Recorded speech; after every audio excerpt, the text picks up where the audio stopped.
కోట్లు పలికింది. ఎస్, మీరు విన్నది నిజమే. అక్షరాల 177 కోట్లు. అంటే ఇది ఆల్ టైమ్ రికార్డ్ అనమాట.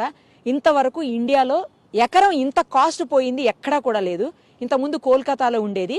ఆ తర్వాత ఆ కోల్కతా రికార్డ్ ని లాస్ట్ ఇయర్ నియోపోలిస్ దగ్గర మనమే కోకాపేట ఏరియాలో హైదరాబాదే బ్రేక్ చేసింది. ఇప్పుడు మన రికార్డుని మళ్ళీ మనమే బ్రేక్ చేసుకున్నాం అనమాట. ఎకరం 177 కోట్లు. ఈ ఏరియాలో ఉన్నటువంటి సుమారుగా 7.67 ఎకరాల్లో ఉన్నటువంటి భూమిని వేలం వేస్తే దాదాపు 1357 కోట్లు 56 కోట్లు వచ్చాయి గవర్నమెంట్ కి. అలాగే పక్కనే ఇంకొక 11 ఎకరాల బిట్టు కూడా ఉంది. అది వచ్చేసి 140 కోట్లు ఎకరం పోయింది. అంటే అది కూడా దగ్గర దగ్గర 1300-1500 కోట్లు దగ్గర.